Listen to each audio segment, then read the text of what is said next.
BJP కార్యాలయంలో MLA Etela Rajender BRS పరిపాలనపై విరుచుకుపడ్డారు. BRS పాలనలో దళితుల జీవితాల్లో వెలుగు రాలేదని, తెలంగాణలో కేసీఆర్ కుటుంబం మాత్రమే బాగుపడిందన్నారు. మోడీ మాటకు కట్టుబడి ఉండే వ్యక్తిని అన్నారు. బీసీలకు కేబినెట్లో ప్రాధాన్యత ఇవ్వలేదు, బీసీలకు మంత్రి పదవులు ఇవ్వలేదన్నారు ఈటెల.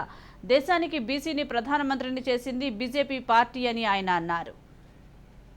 తెలంగాణ వస్తే బడుగులకు రాజ్యాధికారం వస్తుందని చెప్పిండు. తెలంగాణ వస్తే బడుగుల జీవుల్లో వెలుగొచ్చని చెప్పిండు. ఇవాళ బడుగులకు అధికారం రాలేదు, బడుగుల జీవితాల్లో వెలుతురు రాలేదు.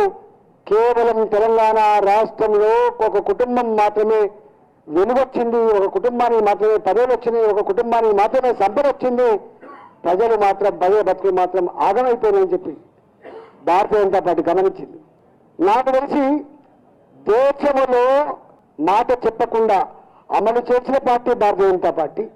అవసరమైతే తల నరుక్కుంటాడు తప్ప మాట తప్పని మడమ తిప్పని వ్యక్తి కేసీఆర్ అని చెప్పిండు. కానీ వాళ్ళు ఏం జరిగిందో మనం చూసినాం. నేను అడుగుతా ఉన్నా ద్వారా ఈ రాష్ట్రంలో 17% ఎస్సీ జనాభా ఉంటే వాళ్లకు కనీసం 3 మంత్రి పదవులు రావాలి, 3 మంత్రి పదవులు రావాలి.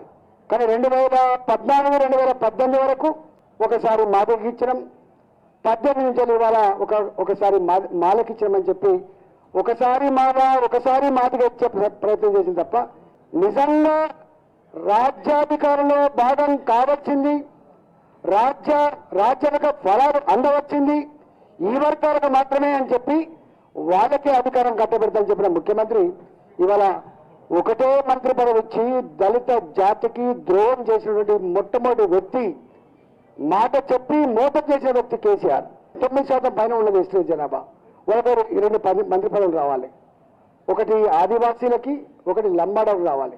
10 సంవత్సరాల కాలంలో తెలంగాణ రాష్ట్రంలో ఒక్క సంవత్సరం కూడా ఒక్క వ్యక్తి కూడా ఇలా ఆదివాసీ మంత్రి లేడు.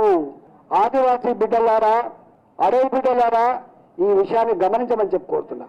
అట్లనే బీసీలకి వాస్తవంగా 52%, 8 లేదా 9 మంది మంత్రులు ఉండాలి, నాతో పాటు 4 ఉంటాయి. ఆ 4 కూడా ఏం శాఖలు ఉంటాయి? బీసీ వెల్ఫేర్, లేకపోతే ఏమైనా వడ్డీ ఉంటే తప్ప బడ్జెట్ లేనివి, నిర్ణయాలు తీసుకోలేనివి ఉంటే తప్ప ముఖ్యమైన పోర్టుపోలియో ఎక్కడ లేవు. చివరికి నన్ను బయటికి పంపించిన తర్వాత నా ఖాళీ ఏర్పడ్డ మంత్రి పదవిని కూడా ఎవరు కట్టబెట్టిండు? మళ్ళా ఒకటే సమాజం వర్గాన్ని కట్టబెట్టిండు. అంటే బీసీల పట్ల టీఆర్ఎస్ పార్టీకి ఎంత చులకన భావం ఉందో, ఎంత హేయ భావం ఉందో, ఎంత చిన్నతూపు ఉందో దీన్ని బట్టి మనకు అర్థం కావాలి.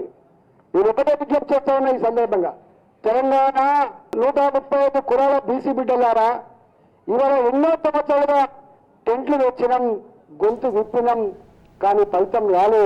ఇవాళ ఫలితం నీ ముంగిట్లో ఉంది. దేశానికే ఒక ఓబీసీ ప్రధానమంత్రిని అందించిన ఘనత